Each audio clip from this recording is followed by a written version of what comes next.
আজকে আমি তোমাদের জন্য নিয়ে হাজির হয়েছি মজাদার স্বাদের কাপকেক। আর এই কেক তৈরি করতে আমি নিয়েছি গাজল। গাজল দিয়ে আজকে আমি তোমাদের মজাদার টিফিনের কেক তৈরি করে দেখাবো। আর এই কেক তৈরি করতে লাগবে মাত্র একটা গাজল, আর লাগবে 10 টাকা দামের গুঁড়ো দুধ। এই হচ্ছে আমাদের উপকরণ। আর লাগবে 1 কাপ ময়দা। আজকে আমি তোমাদের কাপ মেপে দেখাবো কিভাবে পারফেক্ট ভাবে বাচ্চাদের তোমরা টিফিনে মজাদার কেক তৈরি করে দিতে পারবে। দেখো আমি একটা গ্রেটার নিয়েছি, আর গ্রেটারের সাহায্যে আমি এটাকে ঝুরি ঝুরি করে নিয়েছি। আর যদি তোমরা মিহি, দেখো একদম মিহি হয়ে গেছে। যদি তোমরা এটাকেও পাটায় বাকি মিক্সারে করতে চাও তাহলে করে নিতে পারবে। দেখো আমি নিয়েছি একটা মিক্সিং বোল, আর নিয়েছি একটা ছাঁকনি। আমি এখন দিয়ে দিচ্ছি 1 কাপ গুঁড়ো দুধ, আর তোমাদের দেখাচ্ছি। দেখো 10 টাকা দামের দুধ দিয়ে আজকে আমি তোমাদের তৈরি করে দেখাবো ভীষণ মজাদার বাচ্চাদের টিফিনের কেক। দেখো এর মধ্যে আমি দিয়েছি অল্প পরিমাণে একটু বেকিং পাউডার। এখন দিয়ে দিব 1 চিমটি পরিমাণে বেকিং সোডা। তোমরা দেখো দেখে অবশ্যই বুঝতে পেরেছো। এখন আর দিয়েছি অল্প পরিমাণে একটু লবণ। সমস্ত উপকরণ দিয়ে আমি এটাকে ভালোভাবে এখন চেলে নিব ছাঁকনির সাহায্যে। আর ছাঁকনির সাহায্যে এইভাবে চেলে নিলে তোমার কেকটা ভীষণই সফট হয়। দেখো আমি এটাকে ভালোভাবে চেলে নিচ্ছি।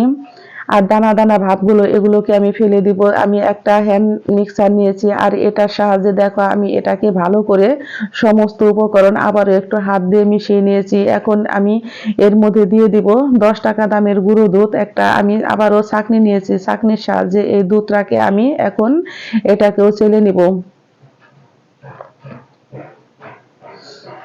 এই কেক তৈরি করতে তোমার বেশি সময় লাগে না, অল্প সময় হয়ে যায়। আর এই কেক হলে তো বাচ্চারা ভীষণই খুশি।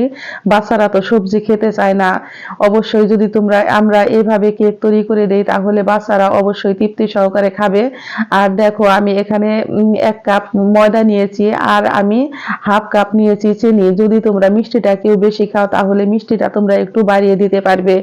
আমি আবারও চিনিটা দিয়ে এটাকে আমি ভালোভাবে মিক্স করে নিচ্ছি। আর দেখো আমি আবারও দেখাচ্ছি, কাপ মেপে আমি 1 কাপ জল নিয়েছি, নর্মাল জল। আর এই জলটাকে দিয়ে দেখো আমি এটাকে ভালোভাবে হ্যান্ড ব্লেন্ডারের সাহায্যে আবারও একটু মিক্স করে নিচ্ছি। আস্তে আস্তে, জলটা আমি একবারেই দিব না, আস্তে আস্তে এভাবে দিয়ে আমি এটাকে মিক্স করে নিব। তোমরা অবশ্যই এভাবে দেখে ভালোভাবে বুঝতে পারবে। দেখো আমি আবারও নিয়ে নিব 1/2 কাপ জল, কারণ আমার জলটা একটু কম পড়ে গেছে। দেখো এটাকে যত ভালো করে আস্তে আস্তে সময় নিয়ে মিশাবে তোমাদের কেকটা ততই সফট হবে। আমি আবারও জলটা দিয়ে আস্তে আস্তে আবারও একটু ভালো করে মিশাবো। দেখো 1/2 কাপ জল নিয়েছিলাম, আর তার মধ্যে অর্ধেকটা দিয়ে দিচ্ছি, আর অর্ধেক পরিমাণে আছে। আমার সম্পূর্ণ জলই লাগবে। আমার টোটাল জল লেগেছে 1.5 কাপ পরিমাণে। আর তোমরা যদি এই রেসিপি ভালো লেগে থাকে কেকে, তাহলে অবশ্যই অবশ্যই আমাকে একটা লাইক করবে। আর যারা আমার নতুন বন্ধু আছো তারা আমাকে একটা সাবস্ক্রাইব করতে ভুলবে না। আমি নতুন বন্ধু এবং পুরাতন সব বন্ধুদের জানাই অসংখ্য ধন্যবাদ। তোমরা সকলে ভালো থেকো, সুস্থ থেকো। আমার মিষ্টিটা একদম পারফেক্ট আছে। আমি এখন এর মধ্যে দিয়ে দিচ্ছি রান্নার তেল। আমি তেল দিয়েছি 2 চা চামচ পরিমাণে। আর তেলটা দিয়েও দেখো আমি ভালোভাবে এটাকে মিক্স করে নিব খুবই আস্তে আস্তে। 2 চা চামচ পরিমাণে ঘি। আর যদি তোমাদের ঘি কারো কাছে না থাকে তাহলে অবশ্যই তোমরা এর মধ্যে সাদা তেল দিবে, আর একটা এলাচ দিবে। এইভাবে করে তোমরা দেখো কড়াইতে আমি গ্রেট করে রাখা গাজলটা দিয়েছি, আর গাজলটা দিয়ে আমি এটাকে ভালো করে ভেজে নিব। দেখো এর মধ্যে আমি এখন দিয়ে দিচ্ছি 1/2 বাটি চিনি। আমি 1 বাটি গাজল নিয়েছি, আর 1/2 বাটি দেখো দিয়েছি, মানে কি এর অর্ধেক দিয়েছি আমি চিনি।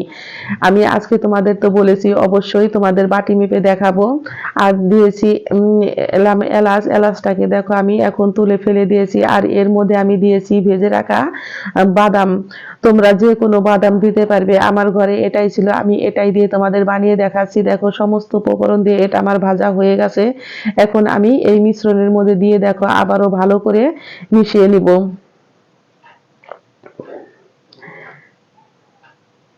আর গাজর দোয়াতে দেখো কালারটা হয়েছে কত সুন্দর।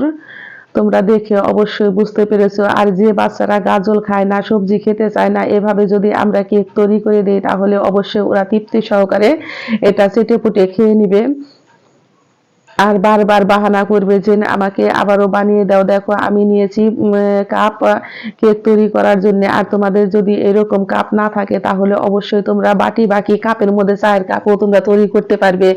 আমি বাটিগুলোকে ভালোভাবে একটু তেল ব্রাশ করে নিয়েছি আর এর মধ্যে আমি দিয়েছি কাপের কেক পেপার দিয়ে দেখো আমি সবগুলো বাটিতেই এইরকম করে সাজিয়ে নিয়েছি। দেখো এখন এর মধ্যে আমি দিয়ে দিব, দেখো বাটিগুলোকে আমি 1 চামচ করে দিয়ে দিয়ে এইরকম অর্ধেক করে ভরে নিচ্ছি। কারণ এই মিশ্রণটা একদম ফুল করা যাবে না, কারণ ফুল করলে ফুলে এটা ডাবল হয়ে যাবে। সেই জন্য আমি দেখো অর্ধেক করে দিচ্ছি।